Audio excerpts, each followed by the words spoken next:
Congratulations on finishing your course. That was some hard work. Now what do I do with it? Is there anyone that will house my course and help me sell it? What if I can get an entire team to help me sell my course that I worked so hard on? Have I got a discovery for you?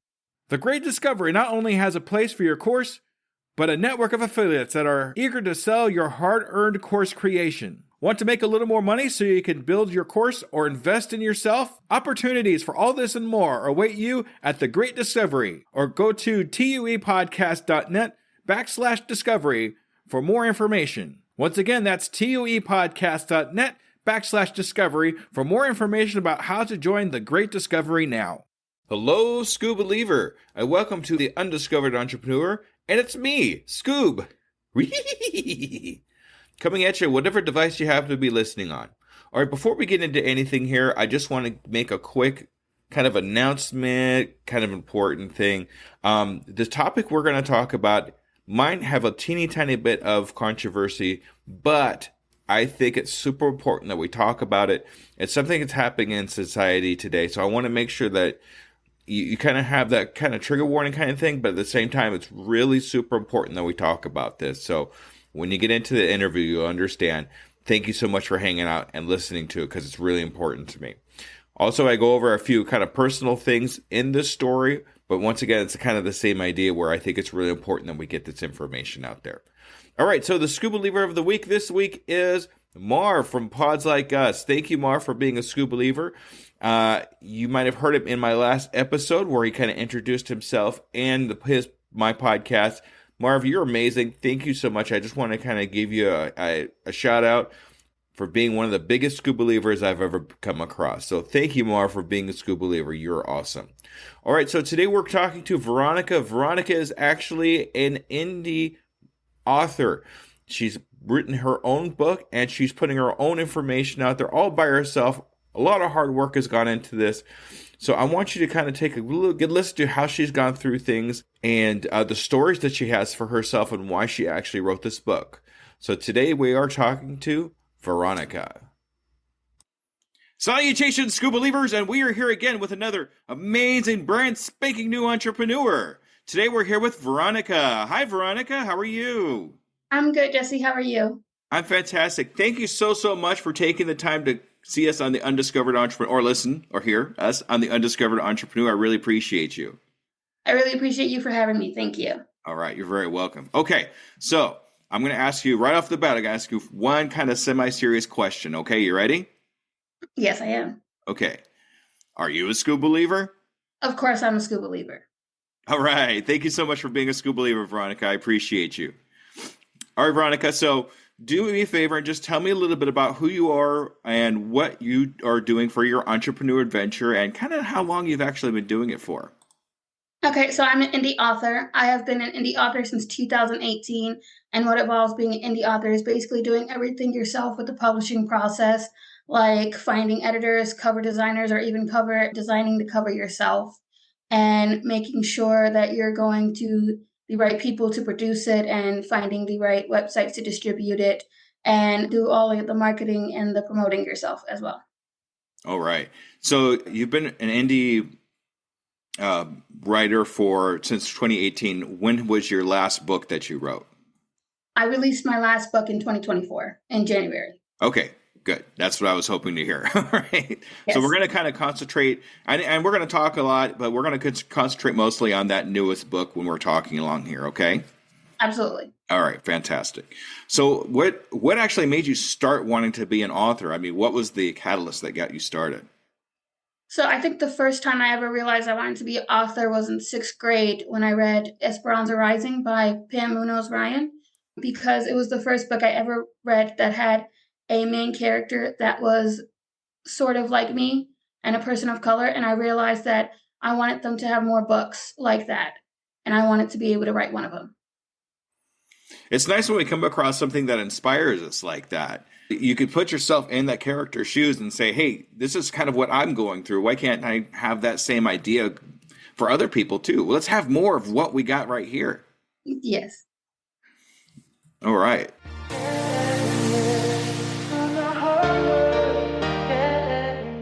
Was that your main influence? I mean, I know you've kind of been writing books for a while, but do you have any Yes. other influences that you've come across?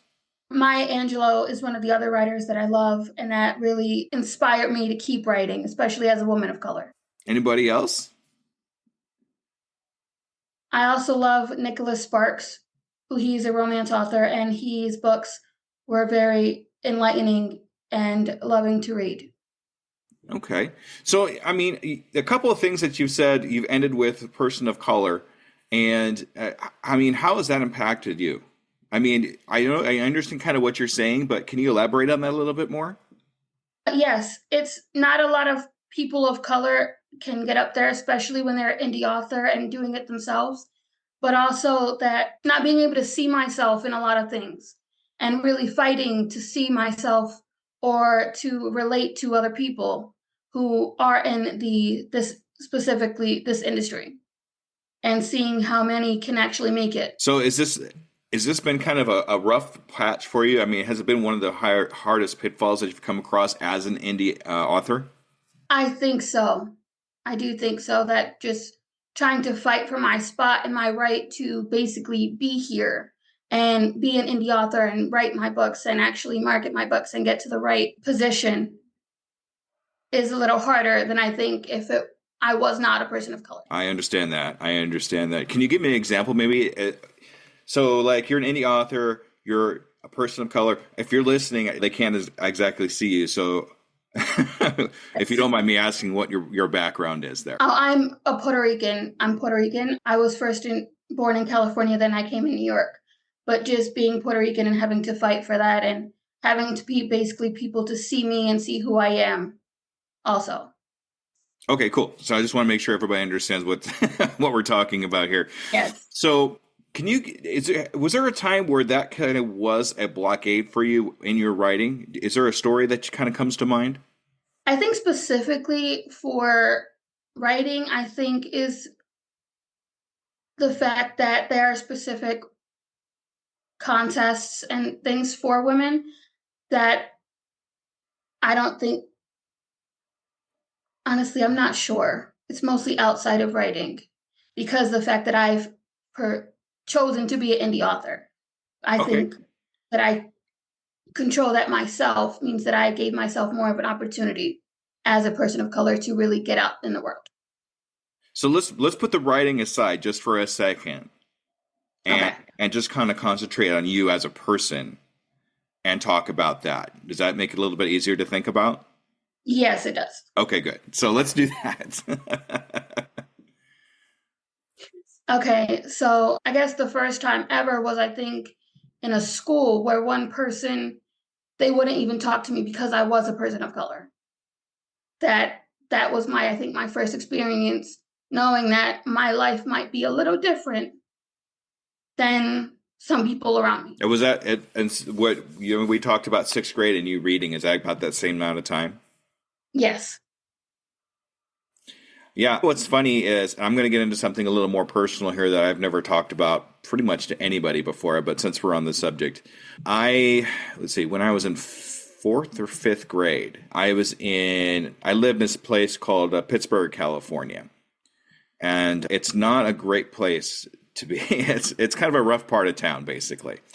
Yeah. And the funny thing is the races were actually reversed. I think I was one of three male Caucasians that was in the school, and everybody else was predominantly African American.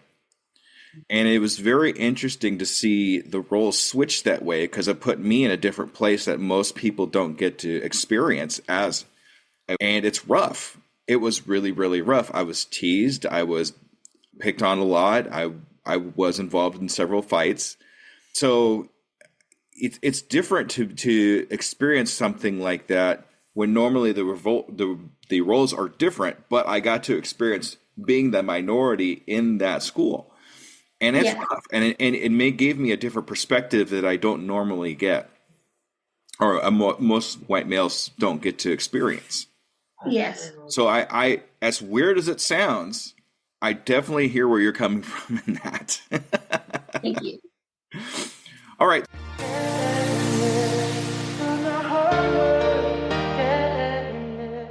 as you're going along on your entrepreneur venture, when do you think you've made it? When do you think you've gotten to that one place where you say, this is exactly where I wanted to be? This is what I was hoping for. What does that look like to you, Veronica? I think the one place where I think I would have made it is if I meet somebody and they tell me that I have helped their life in some sort of way.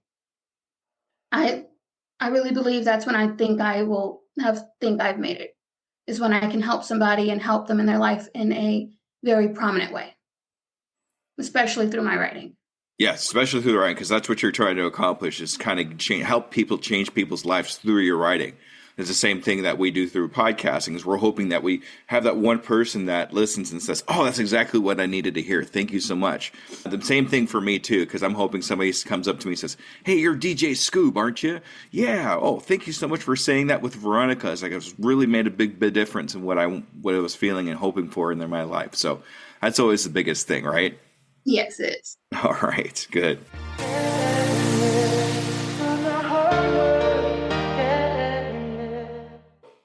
If you were to meet somebody that was kind of going through the same experience as you and you wanted to give them advice in indie writing, what kind of advice would you give them? What steps would you have them take? I think the first step is to not be afraid and to not let fear control you and to go after what you want first. And second is get a community around you. Like indie writing is is you do it alone, but it is best to have people around you who support you and who support what you're doing and aren't going to look down on what you're doing either. So are you a part of a couple of indie writing groups? Is that what I heard you say? Yes, I am. Especially because I am Puerto Rican. I am part of a Latinx group on Facebook that really also helps me get out there and promote my stuff. In fact, is that the name of the Facebook group? Just so I have it. What was it again? Yes. Sorry. It's Latinx, I think Latinx Writing Group. Latinx Writing Group. I'm going to actually have that in the show notes in case anybody wants to check that out. And maybe if you're in the same situation, that would be a good place to go. A lot of people don't know where to go. So as long as we could point them in the right direction and give them some help, that would be a good idea. Yes.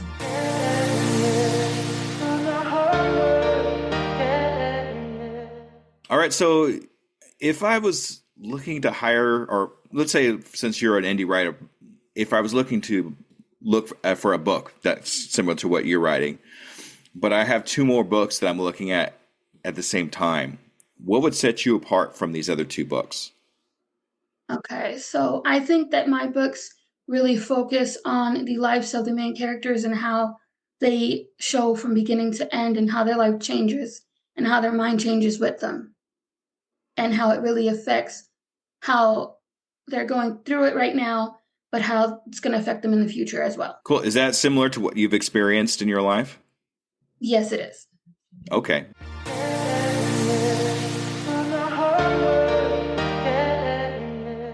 This is one of my favorite questions, but I did kind of steal it from another podcast, so sorry, everybody. But what is the one question you wish I would have asked you but didn't? I always have my guest is always waiting for that one question to ask, and I never get that question asked. So what is that one question, Veronica? I think it would be, what is my favorite thing about being an indie author? Ooh, yeah. Yes. That's a good one. That's a good question. So what is your favorite thing about being an indie author? My favorite thing about being an author is the community that I found while being an indie author that I do not think that I would have found if I had gone into any other career or if I had chosen not to become an indie author. Why is that? Just because most of the community are indie authors as well, but also some of them have gone through some of the same things that I've gone, trying to fight for the space that we have, but also being friends as well. Having that camaraderie is really, really important. Yes, it is. Having people around you that experiences similar things that you can lean on and say, hey, and you can talk to them too, because they understand, they've been there, they're in the same place that you are. And having that person to lean on a little bit and say, hey, can you help me through this problem? Or, hey, I'm experiencing this. What do you think? That's amazing to be able to have. Yes, it is very amazing to be able to have. All right. All right. So in the next 6 months, I do this with all my guests. In the next 6 months, do you have any goals for yourself? Anything that you've set for yourself or your business or being an author, an indie author?